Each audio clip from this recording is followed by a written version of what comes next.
Coby's power realized. Coby, the timid, fragile, young boy that Luffy saved early on in the One Piece story. We know Alvida was pretty much bullying this young Coby, and Luffy came in there and punched the crap out of Alvida, one of my favorite moments in the One Piece series. Yes, it's one of the early moments in the One Piece series, and pretty much Luffy kind of showed Coby how to go for your dream. And I'm telling you guys right now, what Luffy pretty much said, you're like, I'm going for it. Like, who cares if I die, go for it or not? I know that I lived with no regrets, and I'm going for that dream. And he motivated Coby to become a Marine in Coby's ultimate goal. And all I gotta say is this: people don't like us. I see some hate for Coby, some disrespect. I'll just tell you guys right now, I'm excited to see Coby post time skip, and he's gonna shock a lot of people when it comes to his power. I await the return of the man known as Coby. Now, we know there was a couple episodes in the anime. In the manga, there wasn't really a chapter, just a cover story on it, that Coby and Helmeppo were trained by Garp. And I'm just telling you right now, when you're trained by the greatest Marine of all time, in my personal opinion, the strongest Marine, Garp the hero, the man who was chasing Goldie Roger, him and Goldie Roger nearly killed each other multiple times. Yeah, you're gonna have crazy gains, and we've seen that with Coby, how strong he got from a guy who can't even fight to a guy who's doing secret powers that the CP9 were doing. Now, we do know that when we met him in Ennie's lobby, or Water 7, I believe, he was not as strong, like crazy strong, crazy powerful, because Luffy and just pretty much wrecked him. But I do want to say that from where he came, it was a major improvement, and I think a lot of people saw that, and the potential for Coby just went through the roof. Though I do gotta say, the meeting between Coby and Luffy during Water 7, man, it gave me nostalgic feeling, because you're going through the story of One Piece and you're not really thinking about it too much, and then you remember, oh yeah, Coby from all the way back in the East Blue. And I believe the time period of what went by the whole time from East Blue to Water 7 was, I believe, like maybe 3/4 of a year, half a year, I'm not too sure. But I do want to say this: the fact that Coby spit out his dream, he wants to become an admiral, and he expected people to laugh at him. He was embarrassed, and Luffy's like, what, so? Like, if you want to become and beat me, you have to become an admiral, because Luffy's trying to become Pirate King. So Luffy keeps on showing that Coby that it's not a joke, man. Like, nobody's gonna laugh at you if you follow your dream. I'm telling you right now, a lot of people in real life situations, a lot of people try to follow their dreams, and their peers or their relatives or families, they always laugh at them, say, you're not gonna do it, you're not gonna do it. I'm telling you right now, if you're consistent and you put your mind to it and you got that willpower, anything's possible. Anything's possible. Yeah, I had to go KG on that one, but I do want to say this: that was a very pivotal moment in the One Piece story. Now, I do gotta say this: Coby at the war, let's be honest here, Coby was pretty much pathetic at the war, and it kind of showed Coby the truth of the One Piece world and how big it is, and how death and like crazy, and how the fighting and a lot of people dying, a lot of Marines dying, a lot of pirates dying. And Coby's not that kind of character. He's just a good character. He's a good guy. He's a nice guy. So seeing all the death and all the meaningless death, two factions fighting each other, it made him, it made him go crazy. It made him actually unlock observation haki. Now, he did not know it was observation haki, but I do want to say this: even though Coby was looking pathetic in Marineford, we saw him get destroyed by Luffy, I do want to say this: I want to give him kudos for the bravery he's shown to stand up to Akainu, the fleet admiral, the strongest admiral, in my personal opinion, at that time. Akainu was going at it with Whitebeard, and he stood to Akainu, even though knowing Akainu's nature, and Akainu would kill anybody who tries to betray the Marine. He's a crazy, absolute justice, and he stood in front of Akainu and made his case, and he knew that he had a chance to die. I gotta give some respect to Coby. That was very brave. That was very, very heroic. He saved a lot of people's lives just from that situation.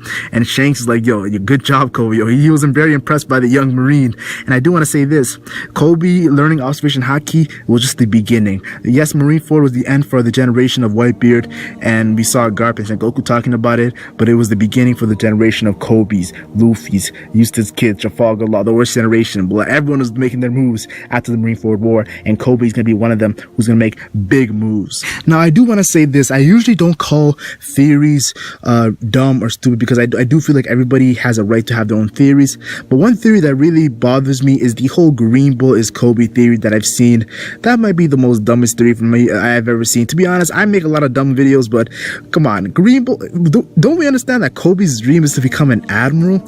And we notice a lot of these guys' dreams are going to happen at the end of story. So if Coby was Green Bull, he already achieved his dream during the time time skip, that big of a power jump, it wouldn't make sense to me. Coby that strong. We see Luffy recently not even able to be, Luffy's not even at Admiral level. Let's be honest here. Luffy's not at Admiral level, and Coby to be at Admiral level, it would shock me. But I do think that Oda would shocks me a lot of times. But for this occasion, I do not think that Coby is Green Bull. I think that really is pretty dumb. But who knows, yo? Everyone has a right to their opinion. I see a lot of dumb things, and people call me out too. So who knows? Now, something that I picked up upon. Well, I really didn't pick up on, but someone who showcased to me. Someone showed this pattern to me, and I was very like, okay, this is very crazy. This is very nice. It's that the original admirals all had significant colors. We know Akainu had the red color, Aokiji had the blue color, and Kizaru had the yellow color. And these are very interesting because when I look at it, we have to look at the other new admirals of the One Piece world. Now we know Fujitora is the purple tiger, and if you multiply, well, I don't really think multiply, but you put together red and blue, you get the color purple. So you're combining Akainu and Aokiji, and we kind of noticed that Fujitora kind of has the personality of Akainu and Aokiji put together. Yo, he would go at it and yell at Aokiji, and he has a strong, that was a mistake, my bad, guys. He would go and yell at Akainu and argue with him, and that has a strong personality just like Akainu, yet he still sees the truth and the justice, and he's really a good person like Aokiji. So you see the mixture of red and blue with Fujitora. And then we have Green Bull, and we haven't really seen Green Bull, but judging by what we've seen from Green Bull is a mixture of, I believe it's blue and yellow. Don't call me, yeah, blue and yellow put to combine equals the color green. So could we expect Green Bull to be a mixture of Kizaru and Aokiji's personality, laid back, chilling, but still a savage and very ruthless? I do think that it's gonna be epic when we see Green Bull actually revealed in the One Piece story. I do have a video planned out for Green Bull. And the last thing I want to say is combining the last two colors, red and yellow, Akainu and Kizaru. Yes, this is gonna be a very crazy color. It would get the color orange, and it's very crazy because I believe that Green Bull's gonna be a very savage person, but his colors combined make him a really cool person. But red and yellow combined makes a person very savage, like very careless, but you're very strict too. And what if Coby is that color orange? We know Coby is destined to be an admiral. That's his dream. And if he's the orange admiral, I'm telling you right now, yo, that would be lit. That would be hype, and it'll be very spooky at the end of the story when we see that happening. Yo, I'm telling you right now, it's gonna be greatness. Now I do want to pick up on these Coby special. Yes, and this Coby special is not really canon, and you know me, I don't like to bring up a lot of things that are filler that haven't been done by the original author, but I do want to say this: Coby in the special was badass. This is the first time we see Coby post time skip. I don't give a crap if it's filler or not. It's the first time we see him, and he's a captain, so he's made his way to the captain level. Not too bad, yo. We know Smoker and like Hino were captains pre-time skip, and captains are not terrible, but I do want to say this: I do expect him to go make major leaps in the next couple of time skips, if there is a couple of time skips. And Coby, I'm telling you right now, he was looking badass. He had that sick power where he was punching and a shockwave happened. It kind of reminded me of Garp and his fist, so we know he's been training with Garp. So I definitely gotta say Coby was looking great, and I loved it. But like I said, the fact that he was trained by Garp, I do see him being crazy when it comes to just raw fist fighting, just using your hands, yo. Just like Garp said, yo, the love, yo, I'm telling you right now.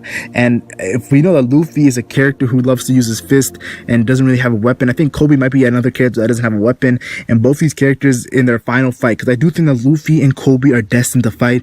I can see some crazy stuff when it comes to them fighting. And if they're just both using fists, no weapons, just straight fighting, the emotion, both these characters from the beginning, Luffy and Coby, the Marine versus the greatest Marine versus the greatest pirate, I would be like, okay, bravo, this is very lit. Though I do see a moment where Coby and Luffy are fighting together. Yes, a Marine and a pirate fighting against evil together. It would be unprecedented, but I feel like it might be a moment at the end of the story once the One Piece is found and we can see them back to back, side to side. I can see a very crazy manga panel or anime scene of them going at it with the crazy music background, and just going at it, fighting everybody. And it's like, I'm there right now, yo. I'm expecting the end of the story to be some super crazy stuff. You know, Oda said that the final war will make Marine 4 look like filler. Now, I want to say something really quick. This video is about Coby and his real power that is realized. And you're probably expecting, Mac, yo, are you gonna ever spit out what you're gonna say about Coby and his power? What is his power that you somehow realized? This is what I'm gonna say. Monkey D. Garp always denied the admiral position. He was strong enough to be an admiral, but he always loved to be a vice admiral. He denied the admiral position.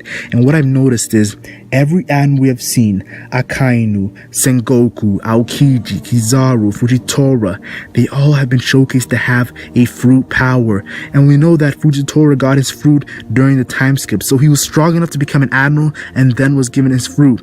It just showcases that Garp is the only guy of that level who hasn't had a fruit. So maybe it's showcased that once you become an admiral, the Marines, the Gorosei force you to eat a fruit to get stronger, even stronger, more powerful. And Garp was so strong that he didn't need a fruit.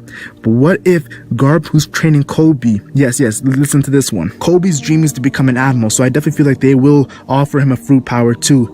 And I see him eating it, but I also see Coby being equal to Garp without the fruit.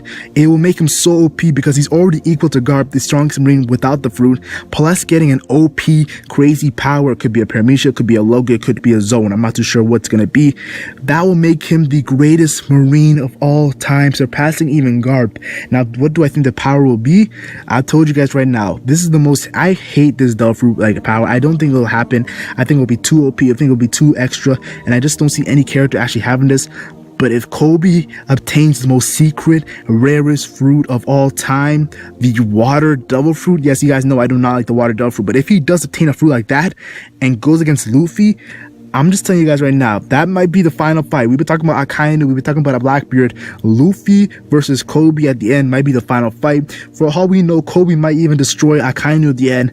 I'm just saying right now, Coby has a lot of potential in the future, and he could have some epic fights that would be remembered throughout the story of One Piece. Now, tell me your thoughts in the comment section. I know a lot of people have mixed feelings when it comes to the character Coby, and I've seen some funny jokes when it comes to Coby, but I do want to say this.